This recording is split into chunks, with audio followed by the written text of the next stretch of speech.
আরও একটি নতুন দিনের সূচনা। আর আমরা প্রত্যেক দিনের মতো আজকেও ফিরে এলাম আপনাদের মাঝে আজকের সিলেক্টেড বাছাই করা সেরা 12টি খবর নিয়ে। প্রত্যেক দিনের মতো আজকেরও প্রত্যেকটি খবর অত্যন্ত গুরুত্বপূর্ণ আপনাদের সকলের জন্য। দেখছেন আপনাদের প্রিয় চ্যানেল রোজ বাংলা, সাথে রয়েছি আমি সাদ্দাম। তো শেষ অবধি জুড়ে থাকবেন অবশ্যই। নতুন এসে থাকলে চ্যানেলটিকে সাবস্ক্রাইব তো অবশ্যই করবেন, তার সাথে সাথে পাশের বেল আইকনে ক্লিক করে দেবেন নতুন এসে থাকলে, তাহলে আমাদের খবরের আপডেটগুলো আপনি দেখতে পারবেন প্রত্যেক দিন সবার প্রথমে। আরেকটি কাজ করতে হবে, লাইক করে দেবেন, শেয়ার করে বেশি বেশি মানুষের কাছে পৌঁছে দেওয়ার দায়িত্ব কিন্তু আপনার। তো চলুন বিস্তারিত খবরগুলো এবার জেনে নেওয়া যাক। কয়লা কাণ্ডে লালা বিনয় মিশ্রের প্রায় 9.5 কোটি টাকার সম্পত্তি বাজেয়াপ্ত করল ইডি। কয়লাকাণ্ডে অনুজ মাঝি ওরফে লালা বিনয় মিশ্র বিকাশ মিশ্রের প্রায় 9.5 কোটি টাকার সম্পত্তি বাজেয়াপ্ত করল ইডি। বাজেয়াপ্ত সম্পত্তির মধ্যে রয়েছে গাড়ি, বাড়ি, জমি। কয়লা এবং গরু পাচার কাণ্ডে তদন্ত চালাচ্ছে সিবিআই। ভারত এবং বাংলাদেশে ছড়িয়ে থাকা এই চক্রের চাইদের ধরতে তৎপর গোয়েন্দারা। আর এই তৎপরতা দেখে অভিযুক্ত ব্যবসায়ী বিনয় মিশ্র চলতি বছরের শুরুতে বাংলা ছেড়ে মুম্বই হয়ে পালিয়ে যায় দুবাইয়ে। এরপর একাধিকবার সে ভিন দেশের পাসপোর্ট ব্যবহার করেই গা ঢাকা দেয়। তার ভাই বিকাশ মিশ্রকে গ্রেপ্তার করে সিবিআই। এই অবস্থায় বিনয় মিশ্রকে ধরতে সিবিআই ইন্টারপোলের কাছে রেড কর্নার নোটিশ জারি করার আবেদন জানায়। রেড কর্নার নোটিশও জারি করা হয়, কিন্তু নাগাল পাওয়া যায়নি বিনয় মিশ্রের। এরপরেই তার সম্পত্তি বাজেয়াপ্ত করার জন্য আসানসোলে সিবিআই আদালতে আবেদন জানানো হয়। তা মঞ্জুর হওয়ার পর সম্পত্তি বাজেয়াপ্ত করার প্রক্রিয়া শুরু হতে না হতেই বিনয় মিশ্র সম্পর্কে নয়া তথ্য হাতে আসে সিবিআই এর। জানা গেছে প্রশান্ত মহাসাগরীয় অঞ্চলের দ্বীপরাষ্ট্র ভানুয়াতুর নাগরিকত্ব নিয়েছে বিনয় মিশ্র। এই পরিস্থিতিতে ফের লালা, বিনয় এবং বিকাশের সম্পত্তি বাজেয়াপ্ত করল ইডি অর্থাৎ এনফোর্সমেন্ট ডিরেক্টরেট। এখনও পর্যন্ত কয়লা এবং গরু পাচার কাণ্ডে প্রায় 13 কোটি টাকার সম্পত্তি বাজেয়াপ্ত করা হলো বলে জানা যাচ্ছে। অন্যদিকে বীর চক্র সম্মান পেলেন বালাকোট এয়ার স্ট্রাইকের নায়ক অভিনন্দন। একাই ধ্বংস করেছিলেন পাকিস্তানি যুদ্ধবিমান 2019 সালে দেখানো সেই সাহসিকতার জন্যই সোমবার গ্রুপ ক্যাপ্টেন অভিনন্দন বর্তমানকে বীর চক্র দেওয়া হলো। রাষ্ট্রপতি রামনাথ কোবিন্দের হাত থেকে তিনি এই বিশেষ সম্মান গ্রহণ করলেন এদিন। পাকিস্তানি F-16 যুদ্ধবিমানকে ধ্বংস করার জন্যই দেশের 3য় সর্বোচ্চ যুদ্ধকালীন সাহসিকতার পুরস্কার তুলে দেওয়া হলো গ্রুপ ক্যাপ্টেন অভিনন্দনের হাতে। প্রসঙ্গত 2019 সালের ফেব্রুয়ারি মাসে বালাকোট এয়ার স্ট্রাইক চলাকালীন পাক অধিকৃত কাশ্মীরে তিনি গুলি চালিয়ে ধ্বংস করে দেন পাকিস্তানি F-16 যুদ্ধবিমানটিকে। তবে নিজের MiG-21 বিমানটিও ভেঙে পড়ায় পালাতে পারেনি তিনি। ধরা পড়ে যান পাক সেনার কাছে। 2 দিন পাক সেনার হাতে বন্দী থাকার পর তাকে অবশেষে মুক্তি দিতে বাধ্য হয় পাকিস্তান। সেই সময় উইং কমান্ডার পদে থাকা অভিনন্দনই একমাত্র MiG-21 বিমানের চালক, যিনি F-16 যুদ্ধবিমানকে মাঝ আকাশে ধ্বংস করে দিতে সক্ষম হয়েছিলেন। পরে তাকে বায়ুসেনার তরফে গ্রুপ ক্যাপ্টেন পদে নিয়োগ করা হয়েছিল। প্রধানমন্ত্রী নরেন্দ্র মোদীও বলেছিলেন খেলা হবে। তাহলে প্রধানমন্ত্রী নরেন্দ্র মোদীকে গ্রেপ্তার নয় কেন? সায়নী ঘোষকে গ্রেপ্তারের পর প্রশ্ন অভিষেক ব্যানার্জির। ত্রিপুরায় পা রেখে বিপ্লব দেব সরকারকে তীব্র আক্রমণ শানালেন তৃণমূলের সর্বভারতীয় সাধারণ সম্পাদক অভিষেক বন্দ্যোপাধ্যায়।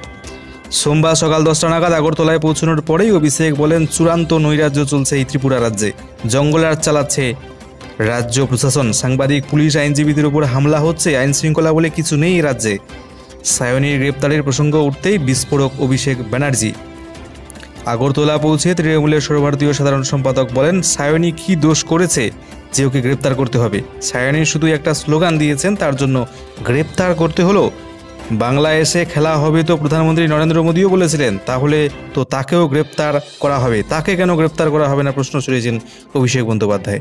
অভিষেক বন্দ্যোপাধ্যায় আরও বলেন, সায়নী স্লোগান দেওয়ায় তাকে গ্রেপ্তার করা হলো, আর যারা লাঠি সোটা নিয়ে আমাদের কর্মীদের উপর আক্রমণ করে মাথা ফাটিয়ে অত্যাচার চালালো তাদের গ্রেপ্তার করা হবে না কেন?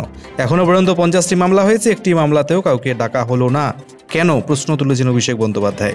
অভিষেকের কথায় আমরা মাথা নত করব না। ধুমকে চমকে আটকে রাখা যাবে না আমাদের। আমরা কংগ্রেস, সিপিএম নই। অভিষেকের কথায় সুপ্রিম কোর্ট জানিয়েছে সুষ্ঠুভাবে নির্বাচন করতে হবে, অথচ এখানে মহিলা প্রার্থীদের উপর আক্রমণ করা হচ্ছে। পুলিশ একেবারে টেবিলের তলায় লুকিয়ে যাচ্ছে। পুলিশের মদতেই কাজ হচ্ছে। পুলিশকে দোষারোপ করছি না, ওদেরও চাকরি বাঁচাতে উপরতলার নির্দেশ মেনে চলতে হচ্ছে। আগরতলার মানুষের মান সম্মান রয়েছে, ওরা বিজেপির কাছে সেটা বিক্রি করবে না। জোর করে গণতন্ত্র হরণ করা হচ্ছে বলে অভিযোগ করেন তিনি অভিষেক বন্দ্যোপাধ্যায়। এদিকে ত্রিপুরায় আর হিংসা হবে না কথা দিয়েছেন অমিত শাহ। বৈঠকের পর দাবি তৃণমূলের। কেন্দ্রীয় স্বরাষ্ট্রমন্ত্রী অমিত শাহের সঙ্গে ত্রিপুরার পরিস্থিতি নিয়ে বৈঠক করল তৃণমূল প্রতিনিধি দল। সোমবার বিকেল 4টে নাগাদ প্রায় আধ ঘন্টা স্বরাষ্ট্রমন্ত্রী অমিত শাহের সঙ্গে 17 জন তৃণমূল সাংসদ রুদ্ধদ্বার বৈঠক করলেন। বৈঠকের পর তৃণমূল সাংসদ সৌগত রায় বলেন, কেন্দ্রীয় স্বরাষ্ট্রমন্ত্রী অমিত শাহ প্রতিশ্রুতি দিয়েছেন ত্রিপুরায় আর সন্ত্রাস হবে না, অত্যাচার হবে না তৃণমূলের ওপর। আর এক সাংসদ কল্যাণ বন্দ্যোপাধ্যায় বলেন, আমরা স্বরাষ্ট্রমন্ত্রীর কাছে স্মারকলিপি জমা দিয়েছি, সায়নী ঘোষের কথাও জানিয়েছি। স্বরাষ্ট্রমন্ত্রী বলেছেন, আপনাদের কথা শুনলাম, এবার রাজ্য সরকারের বক্তব্য শুনে আইন শৃঙ্খলা পরিস্থিতি স্বাভাবিক রাখার জন্য উপযুক্ত পদক্ষেপ করার কথা বলব। বৈঠকের পর আরেক তৃণমূল সাংসদ দোলা সেন বলেন, চাপের মুখে কেন্দ্র যেমন কৃষি আইন প্রত্যাহার করেছিল, তেমনই এবার চাপে পড়ে স্বরাষ্ট্রমন্ত্রী দেখা করতে রাজি হলেন। সোমবার সকালে ত্রিপুরার আইন শৃঙ্খলা পরিস্থিতি নিয়ে আলোচনার জন্য অমিত শাহের সাক্ষাতের অনুমতি চেয়েছিলেন তৃণমূলের রাজ্যসভার নেতা ডেরেক ওব্রায়েন, কিন্তু তিনি তৃণমূল সাংসদদের দেখা করার সময় দেননি বলে জানা গিয়েছিল। এরপর সাংসদরা অমিত শাহের দপ্তরের বাইরে বসে পড়েন, বিক্ষোভ দেখান। শেষ পর্যন্ত বিকেলে কেন্দ্রীয় স্বরাষ্ট্র প্রতিমন্ত্রী নিত্যানন্দ রায় তৃণমূল সাংসদ কল্যাণ বন্দ্যোপাধ্যায়কে ফোন করে ত্রিপুরা পরিস্থিতি নিয়ে আলোচনার জন্য তৃণমূলের প্রতিনিধিদের সময় দিয়েছেন অমিত শাহ। রাজ্যে স্কুলে স্কুলে গ্রুপ ডি পদে চাকরি বা নিয়োগে সিবিআই তদন্তের নির্দেশ দিল এবার হাইকোর্ট। বিরাট বড়সড় দুর্নীতির অভিযোগ। গ্রুপ ডি নিয়োগে বেলাগাম দুর্নীতি নিয়ে শেষ পর্যন্ত সিবিআই তদন্তের নির্দেশ দিতে বাধ্য হলো কলকাতা হাইকোর্ট। কেন্দ্রীয় গোয়েন্দা সংস্থাকে তাদের তদন্তের রিপোর্ট আগামী 21 ডিসেম্বরের মধ্যে জমা দিতে বলা হয়েছে। উচ্চ মাধ্যমিক বিদ্যালয়গুলিতে গ্রুপ ডি কর্মচারী নিয়োগের মামলায় বেশ কিছুদিন ধরেই হাইকোর্টে সমালোচনার মুখোমুখি হতে হয়েছে স্কুল সার্ভিস কমিশনকে। মধ্যশিক্ষা পর্ষদকেও এই মামলায় অন্তর্ভুক্ত করা হয়েছে। অভিযোগ, এই সমস্ত নিয়োগের কোনো রেকমেন্ডেশন লেটার আদালতকে দেখাতে পারেনি এসএসসি মামলায় বড়সড় দুর্নীতির আঁচ পেয়েছেন বিচারপতি। তিনি কমিশনের প্রতিনিধিকে সমালোচনা করেছেন, এও জানিয়েছেন রাজ্যের কোনো সংস্থাকে এই তদন্তের ভার দিতে ভরসা করা যাচ্ছে না, তাই তদন্তভার তুলে দেওয়া হলো সিবিআই এর হাতেই। সিবিআই 5 জন সদস্যের একটি তদন্ত কমিটি গঠন করে তদন্ত চালাবে। এই কমিটির নেতৃত্বে থাকবেন কলকাতা সিবিআই ডিআইজি পদমর্যাদার আধিকারিক। যদিও কমিশন কিংবা রাজ্যের অ্যাডভোকেট জেনারেলের তরফে কোনো অবসরপ্রাপ্ত বিচারপতি বা রাজ্য পুলিশের স্পেশাল টিমকে তদন্ত করতে দিতে বলা হয়েছিল, কিন্তু তাদের সেই আবেদন খারিজ করে দেন হাইকোর্টের বিচারপতি অভিজিৎ গঙ্গোপাধ্যায়। বিচারপতি সন্দেহ প্রকাশ করেছেন, এসএসসি গ্রুপ ডি নিয়োগে প্রচুর টাকার লেনদেন হয়েছে, বড় ধরনের আর্থিক দুর্নীতি হয়েছে এই নিয়োগে। এই মামলার শুনানিতে আগেই নিযুক্ত কর্মীদের বেতন বন্ধ করার নির্দেশ দিয়েছিল আদালত। এবার দিল সিবিআই তদন্তের নির্দেশ। অপরদিকে সায়নী ঘোষের গ্রেপ্তারি নিয়ে মুখ খুললেন দিলীপ ঘোষ। বললেন, পুলিশের পদক্ষেপ একদম ঠিক। সায়নী ঘোষের গ্রেপ্তারিতে ত্রিপুরা সরকারের পাশে দাঁড়ালেন দিলীপ ঘোষ। মুখ্যমন্ত্রীর সামনে বলছে খেলা হবে, এত হিম্মত কেন হবে সায়নী ঘোষের? একদম ঠিক কাজ করেছে ত্রিপুরা পুলিশ সায়নী ঘোষকে গ্রেপ্তার করে, এমনটাই জানালেন দিলীপ ঘোষ। বাংলায় রোজ আমাদের ওপর আক্রমণ হয়, তার কোনো বিচার হয় না। ওখানে ওদের চুনোপুটি নেতাদের ইট পাটকেলে মেরেছে, তাই খুব কষ্ট।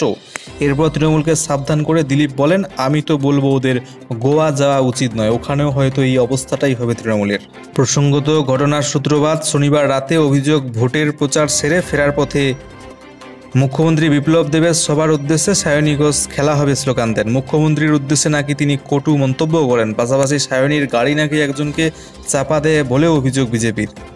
তাকে নাকি হাসপাতালেও ভর্তি করা হয়েছে, এমনটাই কিন্তু অভিযোগ বিজেপির। এরপর রাতেই সায়নীকে গ্রেপ্তার করা হয়। তারপরেই এবার সেই বিষয়টি নিয়ে মত প্রকাশ করলেন দিলীপ ঘোষ। জানালেন, পুলিশের পদক্ষেপ একদম ঠিক। শেষ খবর পাওয়া পর্যন্ত আমরা জানতে পারছি রাতেই জামিন পেয়েছেন সায়নী ঘোষ। জামিন পেয়ে তিনি বললেন, সত্যের জয়। হুঙ্কার সায়নী ঘোষের। শর্ত সাপেক্ষে ত্রিপুরার আদালতে জামিন পেয়েছেন সায়নী ঘোষ। তবে তদন্তের স্বার্থে যখনই ডাকা হবে যুব তৃণমূল নেত্রীকে থানায় হাজির দিতে হবে বলে জানালো আদালত। তবে আদালতে সায়নীকে নিরাপত্তা দেওয়ার আর্জি জানিয়েছে তৃণমূল নেতৃত্ব। অন্যদিকে সায়নী ঘোষের জামিনের পরেই ত্রিপুরা থেকে সরাসরি দিল্লি উড়ে গেলেন অভিষেক বন্দ্যোপাধ্যায়। ত্রিপুরা থেকে দিল্লি উড়ে গেলেন তৃণমূলের সর্বভারতীয় সাধারণ সম্পাদক। সোমবার বিকেলে সায়নী ঘোষের জামিন পাওয়ার পরেই দিল্লি রওনা দেন তিনি। তৃণমূল সুপ্রিমো মমতা বন্দ্যোপাধ্যায় ইতিমধ্যে রাজধানী দিল্লিতে রয়েছেন। এমন সময় অভিষেকের দিল্লি সফর যে অত্যন্ত তাৎপর্যপূর্ণ হতে চলেছে তা বলার অপেক্ষা রাখে না।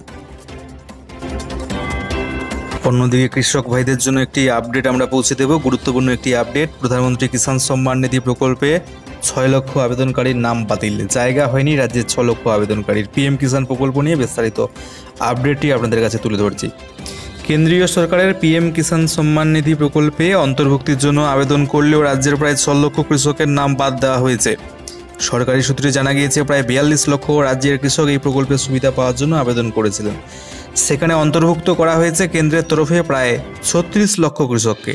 তবে এই 36 লক্ষ কৃষকের মধ্যে আবার 24 লক্ষ কৃষক পিএম কিষাণ প্রকল্পে আর্থিক অনুদান পেয়েছেন। গত আগস্ট মাসে দ্বিতীয় কিস্তির আর্থিক অনুদান দেওয়ার সময় নাম নথিভুক্ত থাকলেও রাজ্যের প্রায় 12 লক্ষ কৃষক টাকা পায়নি। আগামী ডিসেম্বর মাসে তৃতীয় কিস্তির টাকা দেওয়ার সময় ওই 12 লক্ষ কৃষক যাতে বকেয়া সহ কিষাণ সম্মান নিধির অনুদান বা টাকা পান তার জন্য উদ্যোগী হয়েছে ইতিমধ্যে রাজ্য সরকার। কেন্দ্রীয় সরকারকে এ ব্যাপারে ইতিমধ্যে চিঠি পাঠানো হয়েছে। তো বুঝতেই পারছেন রাজ্য থেকে মোট আবেদন গিয়েছে 42 লক্ষ, তার মধ্যে 36 লক্ষ কৃষকের আবেদন মঞ্জুর করেছে, অন্তর্ভুক্ত করা হয়েছে সেখানে। কিন্তু 36 লক্ষের মধ্যে 24 লক্ষ কৃষকের অ্যাকাউন্টে টাকা এসেছে, বাকি 12 লক্ষ কৃষক টাকা পায়নি। সেই 12 লক্ষ কৃষক কিন্তু টাকা পাবেন ডিসেম্বরের মধ্যেই, তার জন্য উদ্যোগী হয়েছে রাজ্য সরকার ইতিমধ্যেই। কিন্তু যে 6 লক্ষ কৃষকের আবেদন বাতিল হয়েছে, কী কারণে বাতিল হলো তাদের নাম সেটাও জানাচ্ছি আপনাদেরকে। যে প্রায় 6 লক্ষ কৃষক আবেদন করলেও নাম অন্তর্ভুক্ত হয়নি, তাদের আর্থিক অনুদান পাওয়ার সুযোগ যে নেই তা মেনে নিচ্ছেন রাজ্যের কৃষি দপ্তরের কর্তারা। কারণ তারা জানিয়েছে যে রাজ্যের যে প্রকল্প কৃষক বন্ধু, সেখানে কিন্তু সকল কৃষকরা আবেদন করতে পারে, ভাগ চাষিরাও আবেদন করতে পারে। কিন্তু প্রধানমন্ত্রীর যে কিষাণ সম্মান নিধি প্রকল্প, সেখানে কিন্তু সকল কৃষকরা এই প্রকল্পের টাকা পাবেন না। কিছু ক্রাইটেরিয়া যোগ্যতা মান রয়েছে, যেমন ভাগ চাষিরা সেখানে টাকা পাবেন না। এছাড়া আরও কিছু যোগ্যতা মান রয়েছে, সেই যোগ্যতা মান অতিক্রম করতে পারেনি সেই 6 লক্ষ কৃষক। সেজন্যই কিন্তু 6 লক্ষ কৃষকের নাম বাদ দিয়ে দেওয়া হয়েছে পিএম কিষাণ সম্মান নিধি প্রকল্পের আওতা থেকে। বা ডিজিটাল রেশন কার্ড নিয়ে যে কোনো রকম সমস্যার সমাধানে হোয়াটসঅ্যাপ নম্বর নিয়ে এলো খাদ্য দপ্তর। হাই লিখে পাঠালেই সমস্ত রকম সমস্যার সমাধান, অন্যকে জিজ্ঞাসা করার প্রয়োজন নেই। খাদ্যসাথী বা রেশন কার্ড নিয়ে কোনো সমস্যা হলেই হাই লিখে পাঠাতে হবে আপনাকে হোয়াটসঅ্যাপ নম্বরে। খাদ্য দপ্তরের দেওয়া হোয়াটসঅ্যাপ নম্বরটি হলো 9903055005 এই নম্বর। সম্প্রতি রাজ্যবাসীর জন্যই নতুন পরিষেবা চালু করেছে খাদ্য এবং সরবরাহ দপ্তর। হাই লিখে পাঠালেই আপনি প্রচুর সুবিধা পেয়ে যাবেন। খাদ্যসাথী নিয়ে কোনো প্রশ্ন সমস্যা থাকলে ওই হোয়াটসঅ্যাপ নম্বরেই আপনাকে জানিয়ে দেওয়া হবে। রেশন কার্ড বা রেশনের দোকান নিয়ে কোনো জিজ্ঞাসা থাকলেও উত্তর দেবে সেই হোয়াটসঅ্যাপ নম্বর। এখানেই শেষ নয়, ধান সংগ্রহ সংক্রান্ত কোনো প্রশ্ন থাকলেও জবাব দেবে 9903055005 এই নম্বর।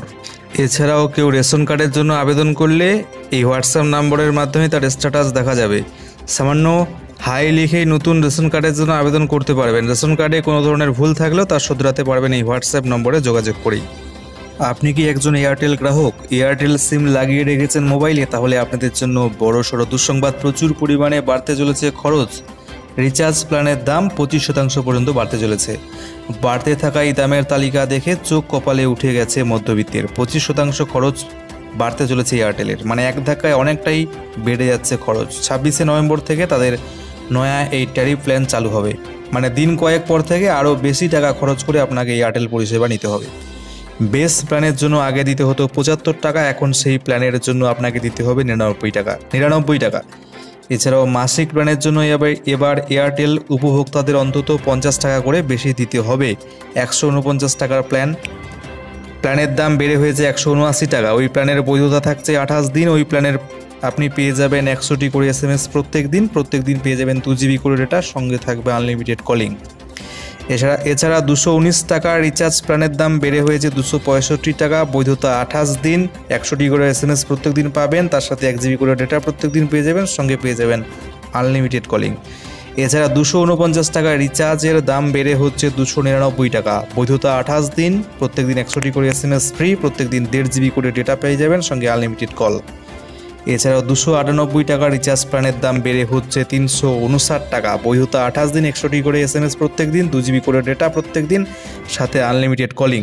এছাড়াও 399 টাকার যে রিচার্জ, সেটা বেড়ে দাঁড়িয়েছে 479 টাকায়। বৈধতা থাকবে 56 দিন। এই প্ল্যানে পেয়ে যাবেন 100টি করে SMS প্রত্যেক দিন, 1.5 GB করে ডেটা, সাথে পেয়ে যাবেন আনলিমিটেড কলিং। শুধু এতটুকুই নয়, আরও দুঃসংবাদ রয়েছে। যাদের রিচার্জ করা থাকে এবং প্রত্যেক দিনের যে লিমিট, ডেটার লিমিট শেষ হয়ে যায়, তারপরে কিন্তু তারা টপ আপ ভরে। তো 48 টাকার যে টপ আপ ছিল সেটা এবার হচ্ছে 58 টাকা, পেয়ে যাবেন 3 জিবি 4G ডেটা। 98 টাকার যে টপ আপ সেটা বেড়ে হচ্ছে 118 টাকা, পেয়ে যাবেন 12 জিবি ডেটা। 251 টাকার যে প্ল্যান ছিল টপ আপ, সেটা ডেটা টপ আপের দাম 251 টাকা থেকে বেড়ে হচ্ছে 301 টাকা। এখানে আপনি পেয়ে যাবেন 50 জিবি ডেটা। সর্বশেষে এক নজরে দেখে নেব রাজ্যের ওয়েদার রিপোর্টটি। শুরুতেই চোখ রাখছি আমরা উত্তরবঙ্গের দিকে। আগামী 48 ঘন্টায় অর্থাৎ 24শে নভেম্বরের মধ্যে উত্তরবঙ্গে দার্জিলিং, জলপাইগুড়ি, কালিম্পং, আলিপুরদুয়ার এবং কোচবিহার জেলায় হালকা বৃষ্টির সম্ভাবনা রয়েছে। এছাড়া উত্তরবঙ্গের বাকি জেলাগুলোর আবহাওয়া আপাতত শুকনো থাকবে। অন্যদিকে দক্ষিণবঙ্গে আগামী 24 ঘন্টা অর্থাৎ আজ দক্ষিণবঙ্গের উত্তর 24 পরগনা, দক্ষিণ 24 পরগনা, পূর্ব মেদিনীপুর, ঝাড়গ্রাম, হাওড়া, পশ্চিম মেদিনীপুর, বাঁকুড়ায় হালকা বৃষ্টির সম্ভাবনা। পরবর্তী 24 ঘন্টা অর্থাৎ বুধবার দক্ষিণবঙ্গের দক্ষিণ 24 পরগনা, উত্তর 24 পরগনা, পূর্ব মেদিনীপুরে হালকা বৃষ্টি হতে পারে। দুদিনেই বাকি জেলাগুলোর আবহাওয়া শুকনো থাকবে বলে জানানো হয়েছে।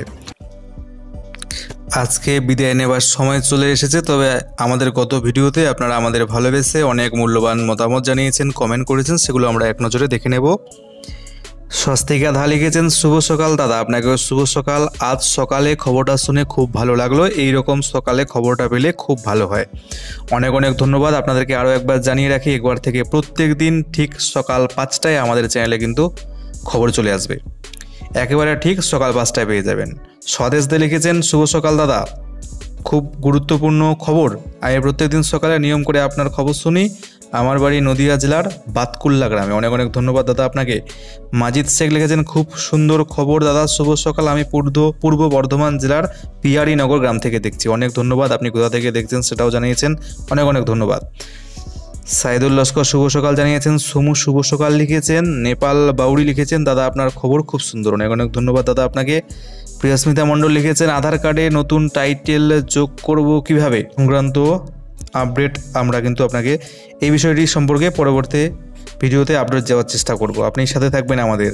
হাসানুজ্জামান শেখ লিখেছেন, দাদা আপনার চ্যানেলে সাবস্ক্রাইবার সংখ্যা কত, কবে জনসম্মুখে প্রকাশ করবেন? তো দেখুন, আপনারা ওয়েট করুন, সময় হলে নিশ্চয়ই কিন্তু সেটা আপনারা দেখতে পারবেন। শুভ সকাল পার্থ মণ্ডল লিখেছেন, দাদা ই শ্রম কার্ডের ব্যাপারে একটু ডিটেলসে যদি বলো খুব ভালো হয়। তো দেখুন, ই শ্রম কার্ডের ব্যাপারে অনেকেই কমেন্ট করছেন। আমরা বুঝতে পারছি এই বিষয়টি নিয়ে আপনাদের কিন্তু সঠিক ধারণা নেই, জানতে যাচ্ছেন আপনারা ই শ্রম কার্ড কি। তো আপনাদেরকে বলে রাখি, আমরা নিশ্চিতভাবেই আপনাদেরকে ই শ্রম কার্ড সম্পর্কে ডিটেলসে ভিডিও দেবো। তবে আপনাদেরকে একটি কাজ করতে হবে, আমাদের ভিডিওর নিচে ডেসক্রিপশন বক্সে যান, আমাদের ফেসবুক পেজ রোজ বাংলা নিউজ, সেই ফেসবুক পেজের লিঙ্ক পেয়ে যাবেন। সেখানে গিয়ে আমাদের ফেসবুক পেজটিকে লাইক ফলো করে রাখুন। সেখানে কিন্তু ই শ্রম কার্ড সম্পর্কে বিস্তারিত ভিডিও আমরা দিয়ে দেবো। জাকিয়া শেখ লিখেছেন, নাইস। ফিরোজ আলী আসসালামু আলাইকুম লিখেছেন, কেমন আছেন? ভালো আছি আমি, আপনি কেমন আছেন সেটাও জানাবেন। শেখ জিয়াউর রহমান লিখেছেন, সাদ্দাম দাস শুভ সকাল। অনেক অনেক ধন্যবাদ, শুভ সকাল। ওয়ালাইকুম আসসালাম আপনাকে। প্রিয়স্মিতা মণ্ডল পূর্ব বর্ধমান থেকে দেখছি, জানিয়েছেন আমাদেরকে। আদিত্য কিস্কু লিখেছেন, দাদা সকাল সকাল খবর দেওয়ার জন্য আপনাকে অসংখ্য ধন্যবাদ। অনেক অনেক ধন্যবাদ, আগেই জানিয়ে দিয়েছি। এবার প্রত্যেকদিন সকাল 5টায় আপনারা পেয়ে যাবেন খবর, আর দেরি নয়, সকাল ঠিক 5টায় পেয়ে যাবেন। শেখ আশরাফুল ইন্ডিয়া লিখেছেন, থ্যাঙ্কস, ধন্যবাদ জানিয়েছেন আমাদেরকে। কে খাতুন লিখেছেন, গুড মর্নিং সাদ্দাম দা, কেমন আছো? ভালো আছি, তুমি কেমন আছো সেটাও জানাবে। দীনবন্ধু বর্মন প্রত্যেক দিনের মতো কমেন্ট করেছেন, গুড মর্নিং জানিয়েছেন। কৃষ্ণ দাস নিয়মিত দর্শক, প্রত্যেক দিন কমেন্ট করেন কৃষ্ণ ভাই আমাদের, আজকে গুড মর্নিং জানিয়েছেন। ঝর্ণা দাস, ইনিও নিয়মিত দেখেন আমাদের খবর, শুভ সকাল জানিয়েছেন, নদিয়া থেকে ইনি ভিডিও দেখেন। তাপস দাস গুড ইভিনিং লিখেছেন। শুভজিৎ শাহ গুড মর্নিং সাদ্দাম দা লিখেছেন। মোহাম্মদ ইউসুফ আলী লিখেছেন, গুড মর্নিং। হাফিজুল মোহাম্মদ কেমন আছেন দাদা লিখেছেন, ভালো আছি, আপনি কেমন আছেন সেটাও জানাবেন। ভাস্কর মল্লিক নিয়মিত দর্শক লিখেছেন, গুড নুন। হিরেন বিশ্বাস লিখেছেন, গুড মর্নিং দাদা, আপনি কোথা থেকে খবর পরিবেশন করেন? তো আমি জলপাইগুড়ি ডিস্ট্রিক্ট থেকে খবর পরিবেশন করি, আমার বাড়ি জলপাইগুড়িতে। এছাড়া তো আপনারা যারা যারা ভিডিও দেখছেন কমেন্ট করছেন না, কমেন্ট করে জানাবেন, সাজেশন থাকলে জানাবেন, কী ধরনের খবর দেখতে চান সেটাও জানাবেন। বিদায় নিচ্ছি, এখানে দেখা হচ্ছে আগামীকাল ঠিক সকাল 5টায়। ধন্যবাদ।